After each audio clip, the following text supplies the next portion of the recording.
बिस्मिल्लाहिर्रहमानिर्रहीम इय्याका नअबुदु व इय्याका नस्तईन। मेरे पाकिस्तानियों, आज IMF की डेलीगेशन से मैंने मीटिंग की और मेरी टीम ने, और इस मीटिंग का मकसद जिस तरह सबको अंदाजा होगा, वो मीटिंग का मकसद ये था कि IMF एक 9 महीने के लिए एक प्रोग्राम लेके आ रहा है जिसको स्टैंड बाय एग्रीमेंट कहते हैं। ये क्यों लेके आ रहा है?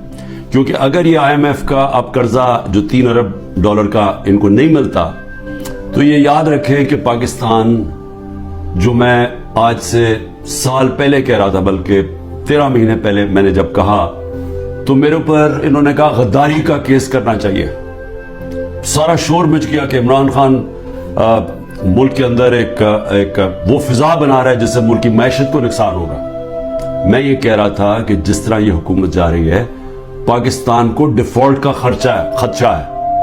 डिफॉल्ट का पहले मतलब समझ ले क्या है। डिफॉल्ट का मतलब यह है कि अगर इनकी अभी पिछले महीने 38% महंगाई थी, पाकिस्तान की तारीख की सबसे ज्यादा है, तो अगर पाकिस्तान डिफॉल्ट कर जाता है, यानी अपने कर्जे वापस नहीं कर सकता, तो ये इससे दुगनी हो जाएगी, ये 60% पे पहुंच जाएगी। बल्कि ये वो जिसको कहते हैं हाइपर इन्फ्लेशन, कि वो आएगी महंगाई पाकिस्तान में कि लोग, यानी एक डबल रोटी लेने के लिए नोटों की थदियां ले जानी पड़ेगी, यानी जिसको हाइपर इन्फ्लेशन कहते हैं। उससे कमजोर तो बिल्कुल ही पैसे जाता है ना।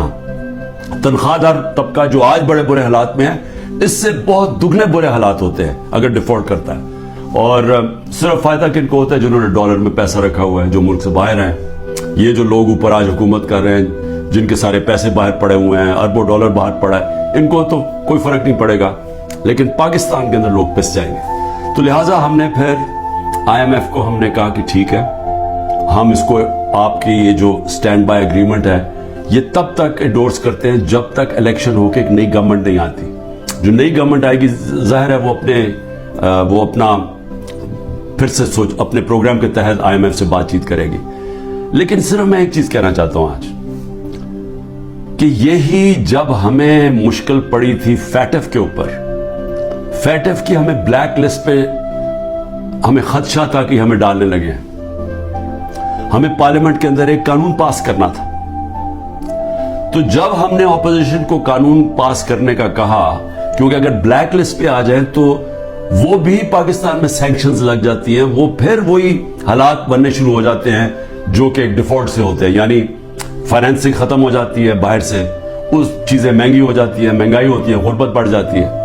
तो उससे बचने के लिए हमने वो लेजिस्लेशन पास कर दी थी असेंबली में। तो जब हमने ये PDM के लोगों को कहा कि ये हमारी मदद करें ये लेजिस्लेशन पास करने में, तो इन्होंने आगे से कहा कि पहले हमें NRO दो, नैब के अंदर चेंजेस लेके आओ, जो हमारे ऊपर पहले इनके दौर के जो करप्शन के केसेस थे वो माफ करो, और अगर वो आप नहीं करेंगे तो हम आपके साथ नहीं देंगे। और हमने वो NRO नहीं दिया, इन्होंने साथ नहीं दिया। इसके बावजूद हमने फिर वो, अल्लाह का करम है कि हम वो लेजिस्लेशन पास कर गए, और आज जो फैक्ट से निकले हैं वो बहुत बड़ी चीज थी, वो जो हमने कानून पास किया था। तो मैं सिर्फ ये कहना चाहता हूं कि आपको सिर्फ फर्क पता चल जाना चाहिए कि ये वो लोग थे जो अपनी करप्शन के लिए हमें ब्लैकमेल कर रहे थे, करप्शन बचाने के लिए। आज ये हालात है जब हम इनकी मदद कर रहे हैं, क्योंकि हम IMF को क्यों चाहिए कि हमारी मदद क्यों चाहिए? उन्हें पता है कि आगे केयरटेकर गवर्नमेंट आ रही है, इलेक्शन जब आएंगे केयरटेकर गवर्नमेंट ये नहीं कर सकती, तो उनको चाहिए कि सारी पार्टीज का कंसेंसस चाहिए। हम सिर्फ मदद पाकिस्तान के लिए कर रहे हैं, जबकि 10,000 हमारे कारकुन जेलों में। आज जो हमारी इकोनॉमिक टीम थी वो सारी अंडरग्राउंड है, उनको इकट्ठा किया, जूम के ऊपर लिया। मेरे ऊपर 180 केसेस बन चुके हैं। सारी सीनियर लीडरशिप को याद है केसेस हैं, और जो बाहर निकलती हैं तो उनको कहते हैं कि जी पहले का पार्टी छोड़ोगे, नहीं तो हम आपको अंदर रखेंगे। जो हमारे लीडरशिप जेल में है, उनके ऊपर इंतहा किस्म का प्रेशर डाला जा रहा है।